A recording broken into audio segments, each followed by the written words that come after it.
اس وقت پاکستان کو جو بحرانوں کا بھنور ہے اس سے نکلنے میں مدد دینی چاہیے. ہم سب کا اسٹیک ہے اس وقت پاکستان کے بحران کے ساتھ.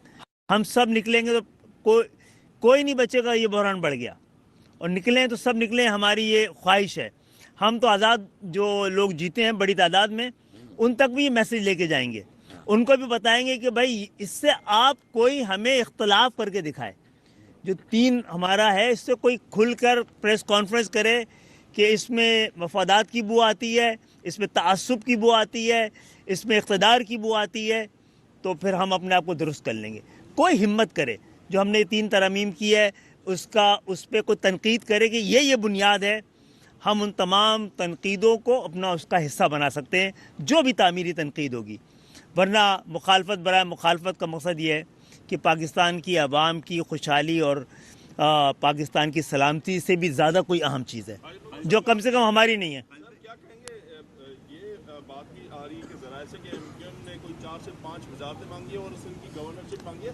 دوسرا گورنر صاحب آپ کی صاحب سے ملے ہیں, کیا جواب دیا؟ اچھا, پہلی بات تو یہ کہ گورنر تو ہمارا ہے, مانگیں گی کیوں؟ ٹھیک ہے نا. تو اور دوسری بات یہ ہے کہ وزارتوں کے حوالے سے گفتگو شروع ہوگی تو ہم یہ دیکھیں گے کون سی ایسی وزارتیں ہیں جس سے نہ صرف سندھ کے شہری علاقے بلکہ ہم پورے پاکستان کی خدمت کر سکیں. پیر صاحب پگارا والی جواب دے دیں. پھر دیکھیں, میری ابھی کچھ دیر پہلے پیر صاحب پگاڑا سے بات ہوئی. کچھ لوگ ان کا کندھا استعمال کر کے کچھ ایسے بیانات اور باتیں دے رہے تھے, کر رہے تھے. پیر صاحب نے آج ایک بات بڑی واضح کر دی ہے کہ میں اور میرا خاندان پاکستان کے استحکام کے ساتھ کھڑے ہیں. جو ان کی جماعت جو حر جماعت کہلاتی ہے وہ پاکستان کی سرحدوں پر بارڈرز پر موجود ہے. میرا خاندان اور میں کل بھی فوج کے ساتھ تھے, آج بھی فوج اور پاکستان کے استحکام اور اس کی معیشت کے ساتھ کھڑے ہیں. اور میں کوئی بھی ایسا اقدام یا فیصلہ نہیں کروں گا جس سے پاکستان کے استحکام پر یا پاکستان کے اس وقت کے حالات کے اوپر کوئی بوجھ پڑے. تو انہوں نے مکمل یقین دلایا ہے کہ وہ اور ان کی جماعت پاکستان کے استحکام اور پاکستان کے ساتھ کھڑے ہیں. یہ بتائیے گا کہ جس سے آزاد امیدواروں کی طرف ہر سیاسی جماعت دیکھ رہی ہے تو MKM بھی ان سے کوئی رابطہ کر رہی ہے دل میں اور دیگر شہروں میں. ساتھ ساتھ مجھے یہ بتا دیجیے گا جو آپ کی مخالف سیاسی جماعتیں ہیں وہ ٹریبونل میں چلی گئی ہیں MKM کے خلاف فارم 45 لے کر, تو اس کو لے کر کیا تیار؟ جی ان کا حق ہے, وہ ہمارا حق ہے, ہم اس کو ڈیفینڈ کریں گے. لیکن 2013 میں تمام لوگ لے گئے تھے. MQM کے ایک جیتے ہوئے لوگوں کے خلاف تمام پاکستان کی سیاسی جماعتیں ایک جماعت کے خلاف گئی تھی. یہاں دو ہی جگہوں پر دھاندلی ثابت ہوئی تھی اور اس میں MQM شامل نہیں تھی. اس کے بعد ایک سیٹ تو انہوں نے خالی کرائی تھی, یاد ہے. تو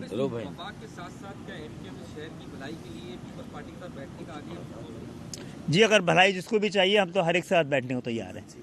اگر کسی کو بھلائی پاکستان کی اور سندھ کے شہری علاقوں کی اس لیے کہ براہ راست ان کا تعلق پاکستان کی خوشحالی کے ساتھ ہے.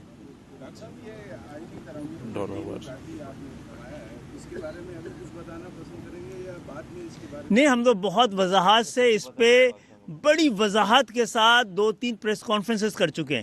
سمپل سی بات یہ ہے کہ پاکستان کی قومی اور صوبائی حکومتوں کو آئین نے تحفظ دیا ہوا ہے, تو آپ ضلعی حکومت کو بھی آئینی تحفظ دیں, آپ دیہی اور شہری حکومت کو بھی آئینی تحفظ دیں. دوسری یہ کہ آئین میں درج ہے تمام باقی ملکوں میں آس پڑوس کے بھی آپ کے جو اختیارات اور محکمے صوبائی حکومت اور وفاقی حکومت کے ہیں, اسی طرح آئین میں درج ہو کہ 3rd ٹیئر آف گورنمنٹ بلدیاتی حکومتوں کے کیا اختیارات ہیں اور کون سے محکمے ان کے پاس آنے چاہیے. تیسری بات یہ ہے کہ آئین تقاضا کرتا ہے ایک ایسی 3rd ٹیئر آف گورنمنٹ, ایک ایسی بلدیاتی حکومت کو جو سیاسی طور پر, انتظامی طور پر اور مالی طور پر مکمل طور پر خود مختار ہو. تو اس کے لیے بھی ہم نے آئینی ترمیم کی ہے کہ آئین ذمہ داری لے کہ کتنا وفاق کو ملنا ہے, کتنا صوبے کو ملنا ہے اور کتنا بلدیاتی حکومت کو ملنا ہے. ہم 18ویں ترمیم کو رول بیک کرنے کی بات نہیں کرتے ہیں, لیکن 18ویں ترمیم کی بدنیتی کی وجہ سے وہ ڈیولوشن پاور کی وجہ ایکیومولیشن پاور ہوا ہے, جس سے پاکستان کی سلامتی کو بھی اور پاکستان کی دفاع کو بھی اور پاکستان میں بڑھتے ہوئے کرتے سب کی ذمہ داری 18ویں ترمیم کی بدنیتی کی وجہ سے ہوئی ہے. وہ ترمیم اتنی بری نہیں تھی اور ایم کیو ایم نے اس میں اپنا حق ادا کر دیا تھا 140 اے ڈال کر, اس کی تمام خرابیوں کو ایک لفظ میں ٹھیک کر دیا تھا. دنیا میں کہیں حکمرانوں کو یہ عیاشی میسر نہیں ہے کہ آئین کی کس شق پہ یہ چوائس میسر نہیں ہے کہ آئین کی کس شق پہ عمل کرنا ہے کس پہ نہیں کرنا ہے, سب پر عمل کرنا ہے جناب عالی. یہ چھوٹ ان کو صرف دی گئی ہے. اوکے.